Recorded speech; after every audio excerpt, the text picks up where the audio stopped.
Hello, everybody. Hi, everyone. Welcome to our show. Um, a few years ago, many years ago, all right, when I was still single, um, I went to a trip, a church trip to the beach, and we were spending the day there. We were having a good time, and I had a date, and we were having a good time. Things were fine.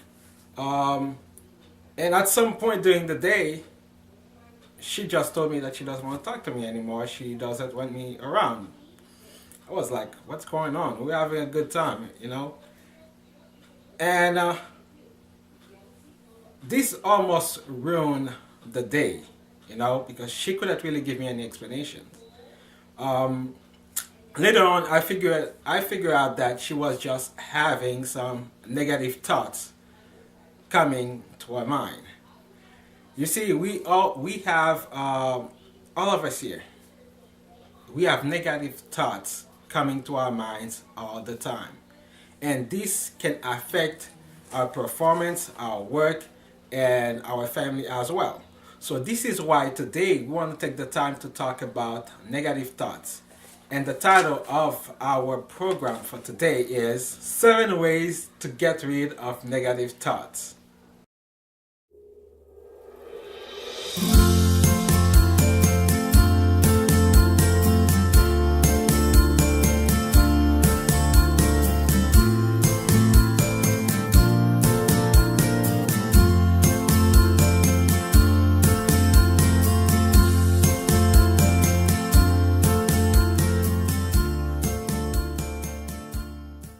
Yeah, this is the video about 7 ways of getting rid of negative thoughts.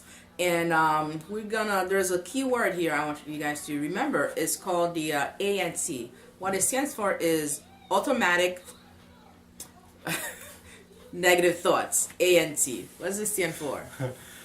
So we ANT as is also called ants. We pronounce that ants. It's an acronym, and it's just like sometimes you're walking around in your apartment, and all of a sudden you see an ant crawling. You're wondering where did this come from. So that's why also we call these negative thoughts ants, because they just come out of nowhere. We're having a good day, and then all of a sudden the thoughts just pop up. And we all experience this. Give you a quick example. If you ever been maybe at a restaurant with a group of friends, and you're having a good time, and everybody's laughing, and all of a sudden one of your friends just like start becoming very sad, like almost like crying, and you're wondering what happened. It could be something that happened 2 years ago that just popped into that person's mind, and this person start being affected by it and not being able to enjoy the rest of the moments. And also, you cannot be having a good day, and then all of a sudden something somebody did to you maybe a couple of days ago, a few years ago, just come to your mind and ruin the rest of your day. So these are ants, and we need to get rid of them. So the first way to be able to get away from ants is avoiding a black and white thinking. You know? So we have some of us, we think in black and white terms. So it's either right or wrong. It's either all or nothing. It's either always or never. Like thoughts like because you go out on a date with someone, and the person didn't like you, the date went sour. You think that, well, I will never find love. She was my last chance, so it's over. So this is a black and white type of thinking when you're using always, never, because it's really not true. It's really not true. Another other thing is, making one mistake in your life or that day doesn't necessarily have to ruin the rest of the future, the rest of the day. So it's the same thing. Keep staying away from these words, always and never. will definitely prevent you from trapping yourself from surrendering under this negative thought. Exactly. So the second way to get rid of ants is honing on the negative. You know, we tend to stay on the negative. The negatives tend to start to stay in our mind longer than positive things.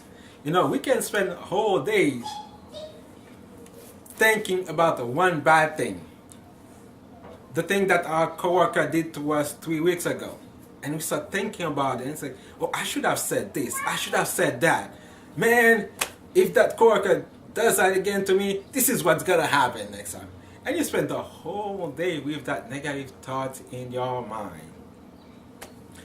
You know, and the best way we can to get rid of this type of thoughts is when you have a bad situation that affect you. Try to learn from that bad situation. Try to look for the good in that situation. Maybe actually the fact that you didn't respond to that coworker, maybe that was the right thing to do. No, just take the time to think about it and look for the positive lesson in the situation. You know, it's the same thing about the tunnel vision that it mentioned. You know, avoiding yourself thinking of one way. You know, when you're in a tunnel, you don't have a peripheral vision, and you want to expand your vision. You want to expand your understanding to the situation. So, friends of mine who's always, you know, like, "Oh my gosh, this is the worst life. I have this thing going on and that thing going on. This is not working. I'm depressed, etc." You know, empathy. I listen. I sympathize. But at the same time, I don't let them go down that path of, "Oh my gosh, this is negative, blah, blah, blah." I always want to, you know, at the end, I was like, "Okay, tell me the good things that happened today. Tell me the good thing that happened this year. You know, tell me something that made you happy, just smiled or something." So you always have to, it's like forcing yourself, training yourself to think positive. Yeah, and I like this analogy of the tunnel. You know, it seems like sometimes it feels like you're driving to a tunnel and there's no way out. You know, but you know you're gonna get through. You're gonna get through, and usually there's always many paths, many ways. So you just have to open your eyes so you can see them. You know? Number 3, not questioning your feelings. Sometimes we feel a certain way about things, and we think that's the right feeling. It's not always true. So you need to question your feeling. If someone said something to you and you feel bad, then you need to question that feeling. You know, is that maybe, for example, you think that this person hates you, and you start to feeling the same hatred toward that person too. So you need to question that feeling. Is there any evidence to support that in the first place? Did the person really do you wrong? And is it the right thing to feel? No, our feelings tend to guide us to influence us to make decisions. But really, our reasoning should be the one making the decisions. So you need to use your mind, start to reason about this feeling and see what's the best way to handle the situation, to handle the person, or is what I'm feeling exactly right? It's all about, you know, taking the time, give yourself time to find out the facts before reacting to whatever is against, that you feel that's against you. And number 4, it's guilty thinking. Should I do this? Should I have done that? Must I do this, etc.? You know, do you really have to? You want to elaborate on that? Yeah, sure. We can go back to the same example when we talk about a coworker did something bad to you a few days ago, and you are thinking about, I should have done this, I should have done that, you know, and you feel like, and sometimes you feel like, okay, I'm gonna go back tomorrow, and I'm gonna go right to that coworker, and I'm gonna tell that coworker what what I think of her, you know. So we have that in our mind, and it's going all day. So we need to take the time to think, really, is that the right thing to do? Do I really have to do that, or is there a better way? So guilty thinking, don't let that guilt wear you down. Kick the guilt away by using reasoning. So, number 5, self-labeling. I am a loser. I am a failure. I can do nothing wrong. I'm labeling myself. And we tend to do that to ourselves.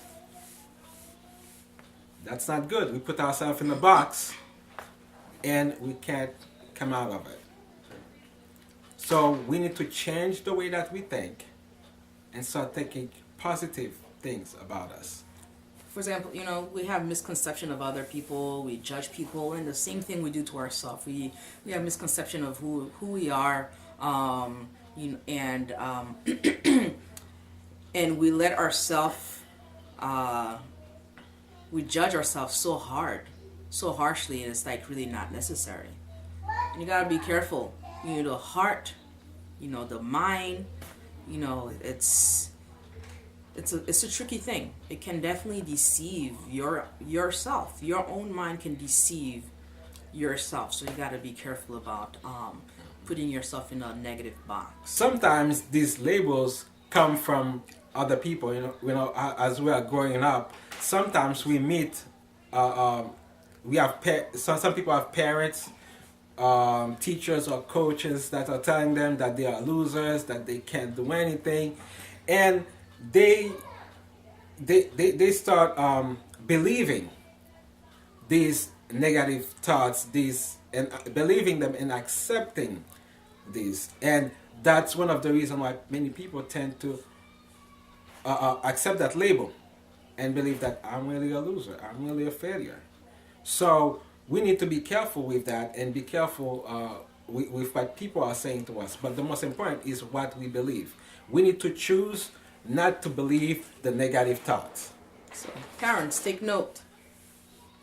Do not say these negative things to your kids, because they're going to be growing believing it, and it's just going to be a harder roadblock, a harder rock to get around. Yeah. So, number 6. Reading minds. Let's start with this.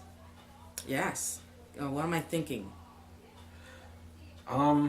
You married a handsome man. No, I was not thinking that.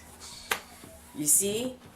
Reading minds, and it's like projecting your feelings onto the person. And we're not God. We don't have that ability. And we can definitely screw us up by thinking that we know that that person is thinking. And this is one of the most dangerous thing about negative thoughts, okay? Because this one doesn't just affect you. It affects other people around you. It can affect your relationships, your coworkers, your kids, and all these things, because you start thinking that you know what the person is thinking, you know. And and most of the time, that thought is negative because you think that the person thinks something bad of you. And this can affect the relationship because it prevents you from getting closer to that person. And we tend to do that a lot. So you may be working at the mall and you see one of your coworkers just walking the opposite direction, and the coworker that say hi to you. Maybe the coworker that see you, But in your mind, you're like, okay, this guy is like, you know, he has a problem with me because he didn't say hi to me. But there are many people walking in the mall. Maybe the person did see you. So, and you make a big deal out of it because next day you see the person at work, I'm not never gonna say hi to him anymore. So these, you think that you're reading the person's mind. So the best way to deal with that is to go and speak to the person. If you think that somebody may be saying some bad thing about you or maybe thinking bad thing about you for one reason or the other, the best thing to do is to approach a person and have the conversation with him or her.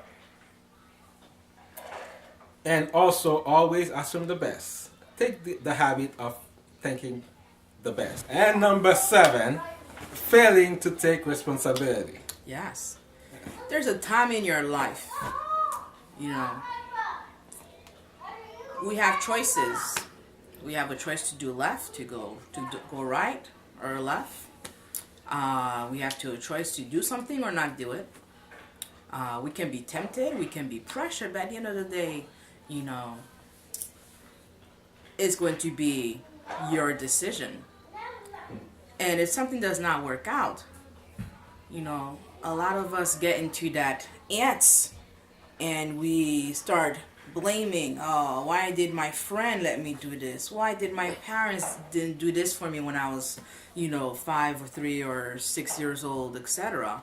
And we have to own up into our own actions and our own choices. So we have to stop blaming others for our actions.